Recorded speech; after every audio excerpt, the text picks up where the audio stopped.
Cuimhne Gaillimhe is part of St Vincent de Paul, and our ethos is to tackle loneliness and isolation, and we've been doing this for the community of Galway since 2009.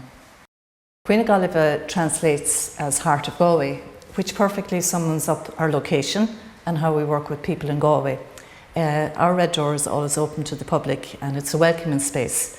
And from our St Vincent de Paul ethos, the people attending the centre can be isolated because of social, economic or personal circumstances. We raise awareness for older people around crime prevention, healthcare, and we work with men around physical and mental health issues, and we connect with families in the Direct Provision Centre through a homework club. We also do Fáilte Isteach, conversation English classes, which is very, very important for integration, because without English language people can't get employment, they can't mix with people, and they can't socialise. I'm talking here about two very important projects. One, Mill Street Quilting, which is funded by the Galway 2020, and the other is Making Spaces project, which is funded by the Royal Astronomy Society through NUI Galway. And we're involved in this with Professor Andy Shears and Adriana Cardinat. The Royal Astronomical Society in 2020 is celebrating its bicentenary. It was founded in 1820, and as part of that they funded about 10 programmes across the UK and Ireland to celebrate the kind of development of astronomy and trying to promote astronomy to different community groups. You know the game where you press the button? Making Space is a programme which is funded by the Royal Astronomical Society to promote astronomy to those community groups, or those groups who traditionally wouldn't actually come across astronomy in a normal way. We're working with Cuimhne Gaillimhe to work as part of their intergenerational project between secondary school students, last year with transition year students, and this year with students who are not in transition year but about the same age, with their intergenerational project. And they have an active retirement group with who come along every Tuesday and create an art project with the students. My role as teacher is to bring 12 students down to Cuimhne Gaillimhe every Tuesday, where we take part in an intergenerational programme with older adults from Galway City and County. As part of this project, we are in collaboration with the School of Physics, NUIG Galway, and Galway 2020 project. So the core of Making Space is about community-based project. So the Young Heart itself, they are established community-based project that has been running in the past years.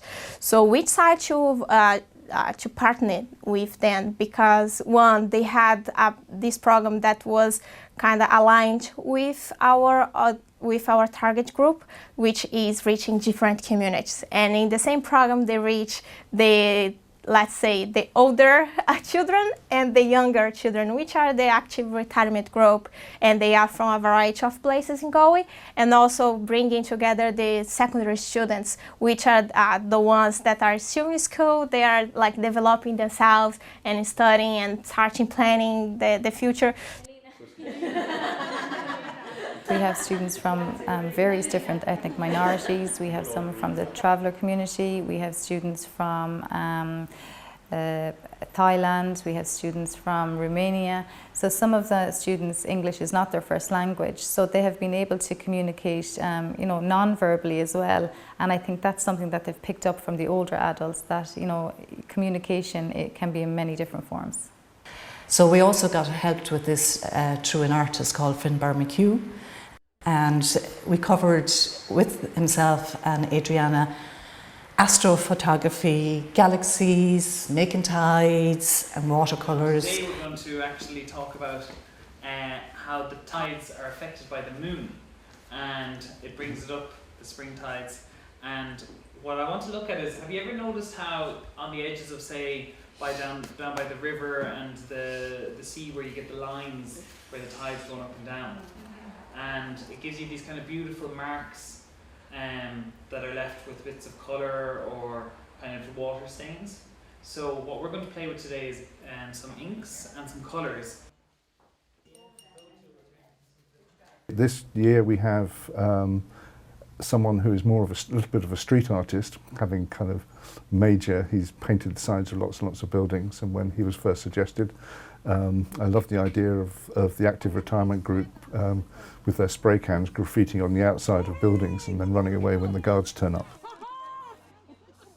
Get the two generations to talk to each other about something which they ordinarily wouldn't talk about, i.e. art and astronomy, and so far it's been successful. Experience with working with artists at first was very different. It was my first time working with artists, and it was a good way. For example, Finbar and Marcella, they bring different ideas, bring different approaches to the program, and approaches that me as a scientist didn't have a thought at first. So for example, Marcella is using the quilting project to talk about astronomy, and using the astronomy as their motivation for the quilting, which is an amazing idea, and I probably myself wouldn't think of that. So we do different art activities such as painting, drawing, modeling, writing, and even singing, who have been doing that as well.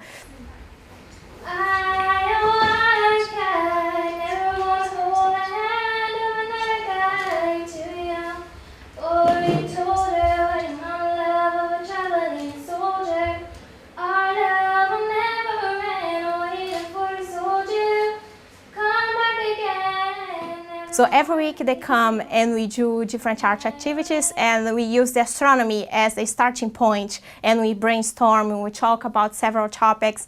So for example, in the last week we were talking about the orbits of the planet, which is the path that they make around the sun.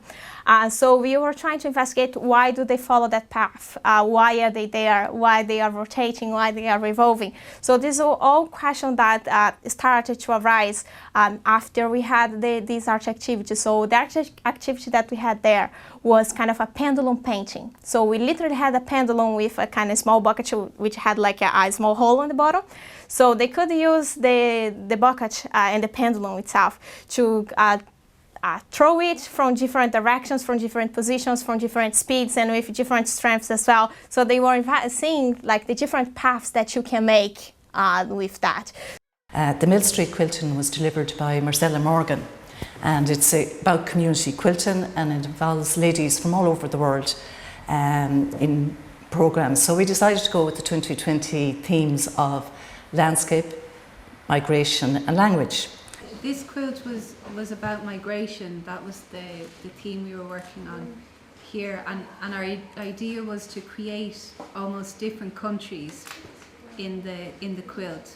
So you can see that like the quilt has 5 sections that are very different from each other, but we try to make them all work together using a grid, so that they feel like they have something in common, that there's a movement from one area of the quilt to the other. And then we stitch these birds on top, which show the migration from one area of the quilt into the other areas. So that was the idea behind what we're doing here. So we're just sewing the little flight paths of the birds now, using just a simple running stitch.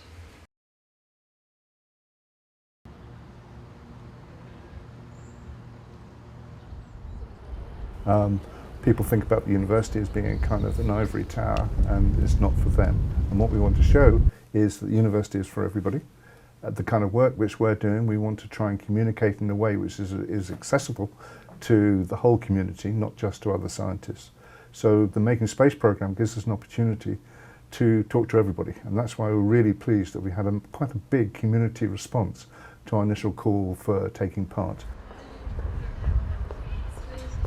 I think this has been a fantastic programme. The skills that the girls are learning have been very worthwhile. Their communication skills are increasing every day. I think there's an awareness as well of the respect now that they're gaining from the older adults. And there's also a sense of shared collaboration and shared information between the older generation and the younger generation. They're also developing great skills in terms of sewing and art and craft from the project. So we're doing an orange brown there. I'll give you this kind of nice. Oh, you don't like that one? What about this one? Well, here. Yeah, no slacking now here. You've had your coffees. Right, okay, gotcha. The wall painting that they are doing today, we are investigating the color spectrum. So the color spectrum is very big, but we only see a small bit of that, and that's what we are investigating. And more than that, we also relate to how the temperature can vary from one color to another, because that's basically how we know which color is in the sky, if we can say like that.